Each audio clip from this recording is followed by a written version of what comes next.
결혼한 지 5년 된 남자입니다. 와이프랑 둘이 살다가 장인어른께서 사고로 돌아가시고 장모님과 함께 산 지는 3년이 되어 가네요.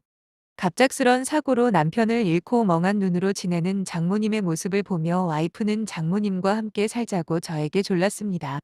저는 자신 없다고 했지만 이혼을 하고서라도 자기 엄마를 챙겨야겠다니 어쩔 수 없이 장모님과 함께 살기 시작했습니다.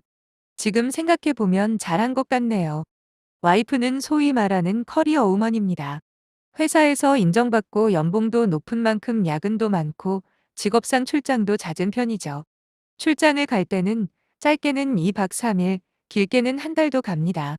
이런 것 때문에 장모님과 함께 사는 것을 망설였어요. 와이프가 출장을 가면 장모님과 둘이서 지내기 불편할 것이라는 생각을 했습니다. 하지만 또 이만큼 능력 있는 여자와 헤어지는 것이 아깝기도 했죠. 복잡한 마음에 고민을 하다가 장모님과 함께 살기 시작했습니다. 연세가 있는 분들은 다 그런 건지 아니면 장모님만 그런 건지 모르겠지만 장모님은 집에서 속옷을 입지 않고 지냈습니다. 여름에는 민망해서 눈을 어디 두어야 할지 모를 때도 많았죠. 저는 욕구가 왕성한 편인데 와이프가 출장이 잦다 보니 늘 불만이었어요. 어느 날 회사에서 회식이 있어서 집에 좀 늦은 시간에 들어갔습니다.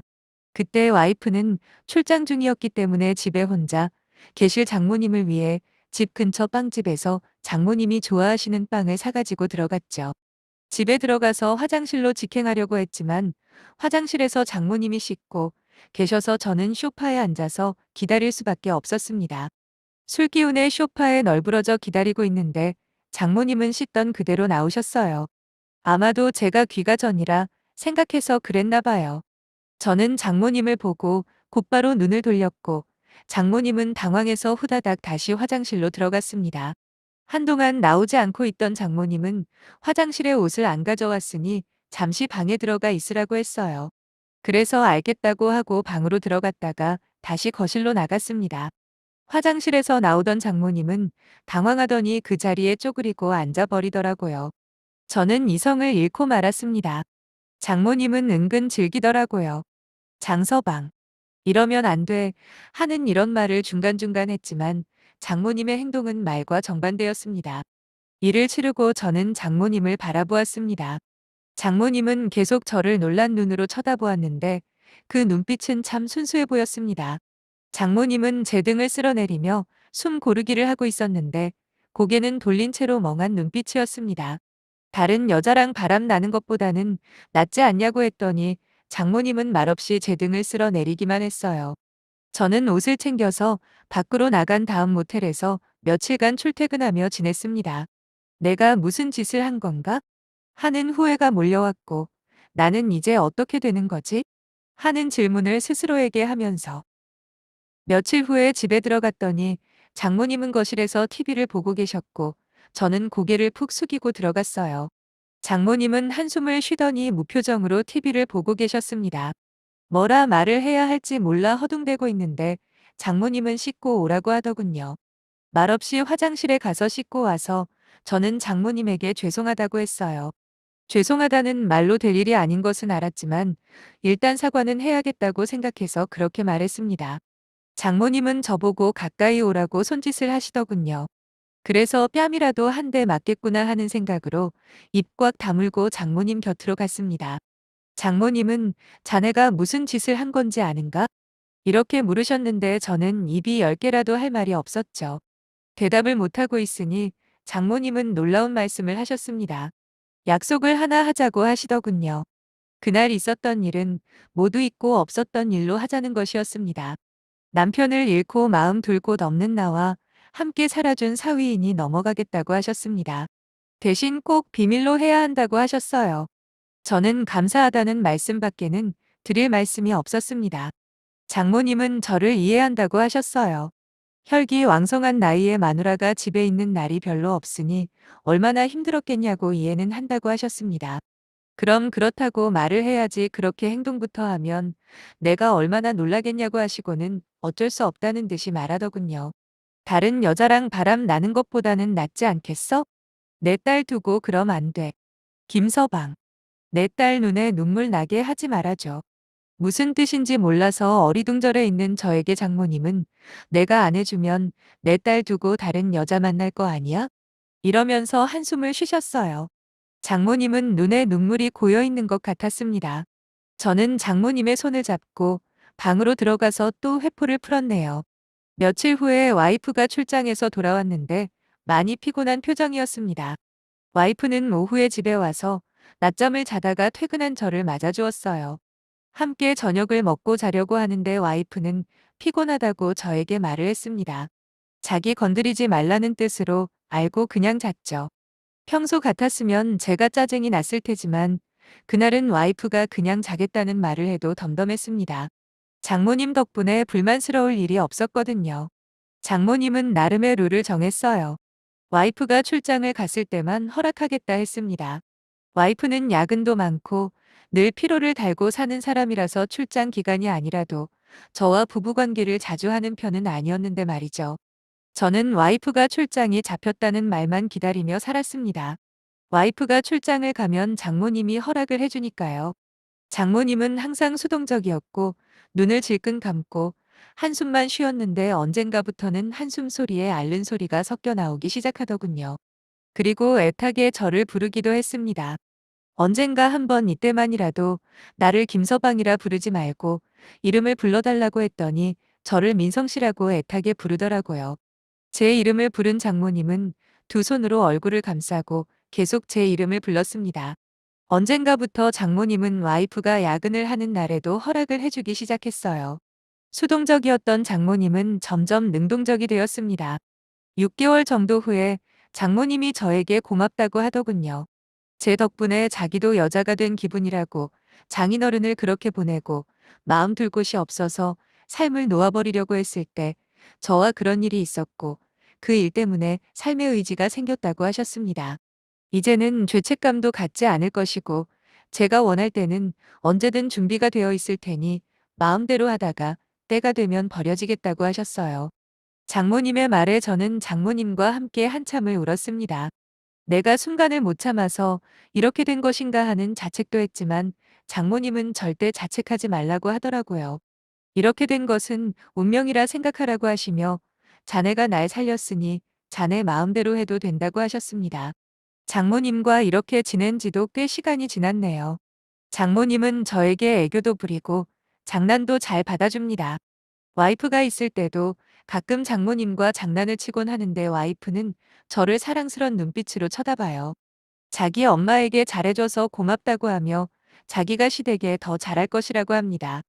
이런 말을 들을 때 약간 혼란스럽기는 하네요. 이런 생활이 얼마나 더 이어질지 모르겠습니다. 어찌해야 될지도 모르겠고 지금 걷고 있는 길이 모두가 행복한 길이라 생각하고 있습니다. 할머니, 나 왔어. 명희 할머니는 걸쭉한 된장국을 끓이며 나를 기다렸나 보다. 된장국 냄새가 부엌 전체에 진동을 한다. 금요일 수업은 오전 수업 하나만 있다. 명희 할머니는 나를 보고는 얼른 들어오라며 손짓을 한다. 그리고 부엌 문을 닫고 가마솥에 데워놓은 물을 한 바가지 퍼서 세수대야에 찬물과 섞고는 그 위에 앉아 뒷물을 한다. 나를 위해 준비를 하는 것이다. 명희 할머니의 손을 잡고 방으로 들어가 한바탕 일을 치르고 나서야 나는 할머니를 놓아준다. 할머니는 본인과 내 뒤처리까지 한 후에야 다시 부엌 아궁이로 가서 밥을 차린다. 상 들여가지 않고 뭐혀? 시장할 거 아뇨? 할머니가 차린 밥상을 들고 방으로 와서 할머니와 함께 점심을 먹는다. 오늘은 금요일, 토요일과 일요일 이틀간 나는 할머니와 지내다 월요일 아침 일찍 첫 수업을 들으러 간다. 그럼 또 일주일간 대학 동기놈, 자취방에서 신세를 지다가 금요일에 이곳에 온다. 명희 할머니는 내 마음대로 해도 아무 말 하지 않는다. 나를 키워준 할머니이지만 동네에서는 명희 할머니로 불린다. 피 한 방울 섞이지 않은 할머니이지만 나한테는 그냥 할머니이다. 내 아버지는 내가 어릴 때 사고로 돌아가셨다고 들었다. 나에게는 아버지에 대한 기억이 없다. 우리 엄마는 내가 초등학교에 들어갈 무렵 집을 나갔다. 가난을 못 견디고 용돈을 주는 남자와 정분이 났는데 결국 나를 두고 집을 나갔다. 나는 어쩔 수 없이 조부모님 집에서 살아야 했다. 나의 친할머니는 그때도 몸이 안 좋은 상태였고 얼마 후에 돌아가셨다. 내가 중학교에 입학하던 해였다. 할아버지는 연세가 많으시고 큰아빠와 고모들은 다들 서울에 가서 살고 있었는데 누구 하나 나를 맡아 키우겠다고 나서는 사람들이 없었다. 할아버지에게 재산이 조금밖에 없으니 희생하겠다는 사람도 없었던 것 같다. 그때 팔순을 훌쩍 넘긴 할아버지와 함께 살겠다는 할머니는 없었다. 나는 중학교 때부터 읍내에 있는 학교를 다니며 하숙을 했다. 할아버지는 나를 하숙시킬 정도의 돈은 있었나 보다. 중학교 1학년이 끝나갈 무렵 나는 아주 기쁜 소식을 들었다. 할아버지를 보필해주겠다는 할머니가 나타났다는 것이었다. 예전부터 한 동네에서 살아 알고 있던 명희 할머니였다. 나는 명희 누나를 한 번 본 적은 있다. 그저 동네 사람들이 명희 할머니라 부르니 나도 명희 할머니로 알고 있던 분이다. 명희 아버지를 낳고 얼마 안 되어 수절 과부가 된 분이었다. 혼자서 억척스럽게 살며 명희 아버지를 서울로 대학까지 보낸 분이라고 들었다. 숱한 남정네들의 유혹을 이겨내며 밤에 찾아와 얼쩡대는 남자가 있으면 삽과 괭이를 들고 쫓아내며 사셨다는 얘기는 동네 사람들 모두 아는 얘기다. 명희 할머니의 강한 정조관념은 동네에서도 유명했기 때문에 우리 할아버지와 재혼하기 전 내가 어렸을 때도 그에 대한 얘기를 들은 적이 많다. 그런 명희 할머니가 우리 할아버지와 재혼을 한 것이었다. 나는 이미 중학생이 되었으니 꼭 누군가의 손길이 필요한 것은 아니었지만 팔순이 넘어 점점 노쇠해져가는 할아버지는 누군가의 손길이 필요했다. 명절 때도 잘 찾아오지 않는 자식들을 믿을 수는 없었기 때문이다. 나중에 알게 된 것인데 할아버지는 명희 아버지의 빚을 갚아주셨다고 한다. 명희 아버지는 서울에서 사업을 하고 있었는데 한때 사업이 위기를 맞아 빚독촉에 시달릴 때 할아버지가 땅 한 자리를 팔아 명희 아버지의 빚을 갚아주고 명희 아버지는 재기에 성공해 서울에서 잘 살고 있다. 우리 할아버지가 명희 아버지에게도 거의 할아버지 뻘이지만 명희 아버지는 우리 할아버지를 친아버지 이상으로 생각하고 산다. 명희 할머니는 우리 집에 들어와서 나를 많이 사랑해 주셨다. 어린 나이에 부모 없이 자란 것이 너무 안쓰럽다고 하시며 나를 사랑으로 키워주셨다. 물론 내가 뭔가 잘못을 했을 때는 호되게 야단도 치셨다. 특히 명희 할머니는 공부에 대해 강조를 하셨다.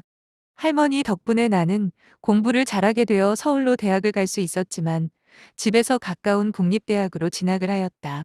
할머니가 60대 초반으로 젊은 나이였지만 할아버지와 할머니가 걱정이 되었기 때문이다. 명희 할머니는 내가 서울로 대학을 가지 않은 것을 너무나도 애석해 하셨다. 그도 그럴 것이 명희 할머니는 명희 아버지를 서울 명문대에 보낸 분이었으니까. 명희 할머니는 나를 진정으로 사랑해 주셨다. 명희 아버지 어릴 때를 보는 것 같다고 늘 말씀하셨다. 친손자가 있었으면 했는데 명희 아버지는 딸만 둘을 낳았기 때문에 나를 친손자로 생각하시는 것 같았다. 자주 못 보는 손녀들, 보다 할머니 말이라면 껌뻑 죽는 내가 더 사랑스러운 것은 어쩌면 당연한 것일지도 모른다. 대학생이 되고 내가 20살이 되던 해 할아버지는 급격히 몸이 안 좋아지시더니 급기야 돌아가셨다. 할아버지의 장례를 치르는 동안 명희 아버지는 서럽게 울다가 까무러치기를 여러 번 했다. 사업이 어려울 때 돈을 대준 할아버지에게 진심으로 고마워하는 마음은 이해하지만 그렇게 슬퍼할 정도면 그 짧은 기간 동안에도 부자의 정을 느꼈던 것 같다. 명희 아버지도 어릴 때 아버지가 돌아가시고 아버지의 정을 느껴본 적이 없었으니 더더욱 그랬는지도 모른다. 나는 한동안 명희 할머니가 걱정이 돼서 집에서 학교를 다녔다. 먼 거리이지만 할머니가 걱정돼서 어쩔 수 없는 일이었다. 잠도 할머니와 함께 잤다. 할머니의 엉덩이를 툭 치며 장난치던 버릇은 여전했다. 할머니의 우울감을 덜어주기 위해 나는 틈만 나면 명희 할머니의 엉덩이를 툭 치며 장난을 쳤다. 내가 장난을 치면 미소를 지어주실 뿐 명희 할머니는 우울감에 빠져 있는 듯 했다. 1학기가 끝나고 여름방학을 하게 되어 나는 해방감을 느꼈다. 먼 거리에 있는 학교를 다니지 않아도 되니 그것도 너무 좋았다. 명희 할머니는 어느 정도 우울감에서 벗어난 것 같았다. 참 생각해보면 할머니의 인생도 짠한 인생이었다.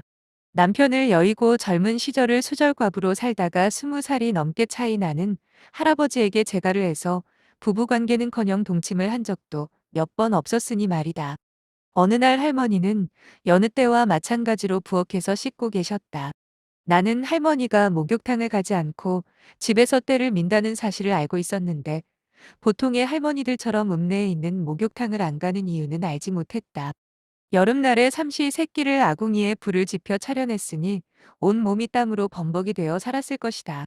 그러니 며칠에 한 번씩이라도 때를 밀어야 개운했을 텐데 문제는 등이었다. 할머니가 물을 뿌리는 소리가 나더니 어느새 소리가 멈췄다. 아마도 할머니가 때를 밀고 있을 테지.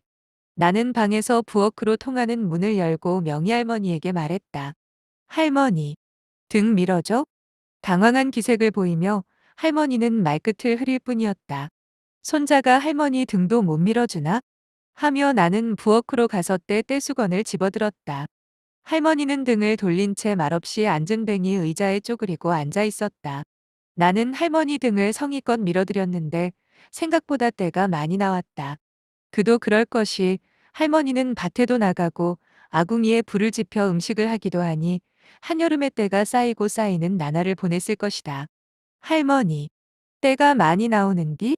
하고 말하니 명희 할머니는 인서가 너도 하루 종일 땀에 찌들어서 살아봐. 하시며 손을 뒤로 뻗어 내 허벅지를 툭 치셨다. 명희 할머니의 등은 생각보다 희고 고왔다. 볕을 많이 받아 검게 그을리고 주름진 얼굴과는 대조적이었다. 직접 때를 밀기에는 어려운 옆구리도 밀어드렸다. 명희 할머니는 등을 얼마 만에 제대로 미는지 모르겠네. 할미 때 많이 나오지? 응. 아주 새끼줄을 꼬아도 되겠어. 했더니 할머니는 고개를 돌려 나를 흘겨보셨다. 할머니에게 일어나시라 해서 나는 할머니의 뒤쪽 허벅지와 종아리도 때를 밀어드렸다. 할머니는 부끄러운 듯한 몸짓으로 일어나 가만히 계셨다. 이렇게 고운데 젊은 날들을 어떻게 독수공방하며 사셨대? 내 말에 명희 할머니는 아무 말도 없이 가만히 서 계셨다. 잠시 후, 할머니, 뒤쪽은 다 밀었어. 앞쪽은 할머니가 밀어. 하고 말했는데 할머니는 시간이 멈춘 듯 미동도 없이 가만히 서 계셨다. 명희 할머니는 훌쩍이고 계셨다. 내 말 한마디에 당신의 젊은 날들이 떠오른 듯하다. 가련한 과부의 삶. 자기 연민에 빠져 훌쩍이고 있는 것이 분명했다. 다리에 힘이 풀린 듯 할머니는 털썩하고 다시 앉은 뱅이 의자에 앉았다. 할머니, 왜? 기운 없어? 어깨를 들썩이고 있는 명희 할머니를 어쩔 수 없이 내가 씻겨드렸다. 앞쪽은 내가 구석구석 때를 밀어드리지는 못했지만 대충 씻겨드리고 할머니를 부축해 방으로 모시고 들어갔다.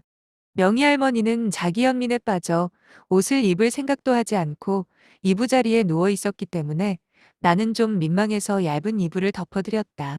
한여름이었지만 그날은 밤 공기가 그리 무덥지는 않았다. 나도 할머니 옆에 누웠다. 자연스레 할머니에게 팔베개를 해주고 어색한 분위기를 풀기 위해 농담 한마디를 던졌다. 이러고 있으니까 우리 신랑각시 같네. 명희 할머니는 인서가 할미를 놀리면 못 써. 이러면서 환하게 웃어주셨다. 할머니, 우리 신랑각시 놀이 할까? 떨리는 마음이었지만 할머니는 그게 어떻게 하는 거래? 호기심이 생긴다는 듯 이렇게 물었다. 어떻게 하긴? 신랑각시처럼 하는 거지. 갑자기 할머니의 표정에는 웃음기가 사라졌다. 인서가 지금 급혀? 명희 할머니는 들릴 듯 말 듯한 목소리로 분명 이렇게 물어봤다. 나는 농담으로 물어본 것이었는데 할머니는 왜 그런지 진지하게 물어보는 것이었다. 응, 급하지. 내가 할머니 씻겨드렸자녀. 근디 안 급하겠어? 할머니는 그려. 급하면 할 수 있나? 이 말에 용기를 얻은 나는 할머니, 나 그럼 씻고 올게. 이렇게 말을 했고 할머니는 인서가 네가 내 친손주나 마찬가지인데 뭐가 더럽다고 씻고 와? 그냥 혀. 대신 빨리 끝내야 혀. 이렇게 말씀하셨다. 나는 자연스럽게 명희 할머니 위로 올라갔다. 할머니는 한숨만 쉴 뿐 아무런 소리도 내지 않았고 말도 하지 않았다. 그날 후로 명희 할머니와 나는 매일 같이 신랑각시 놀이를 했다. 할머니는 언제나 양팔 벌려 나를 환영해 주었다. 명희 아버지가 오셨을 때 이런 말을 한 적이 있다. 엄마, 요즘 얼굴이 좋아졌어요. 뭐 좋은 거 먹어요? 그때 명희 할머니는 인, 산삼보다 더 좋은 거 먹지. 암만 이렇게 대답하며 붉어진 얼굴로 나를 쳐다보셨다. 명희 아버지는 넌 덥다고 입맛이 없냐? 얼굴이 아주 쏙 빠졌네. 건강은 젊을 때 지키는 거요. 나는 말없이 고개를 끄덕이며 속으로 생각했다.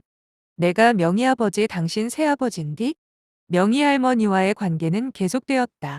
초반에는 메말라 있던 명희 할머니가 점점 홍수가 날 정도로 변해갔다. 우리 각시에 아주 홍수가 났어. 뭔 일이래? 하고 농을 치면 인서가 할미 놀리지 말고 얼른 들어오기나 혀.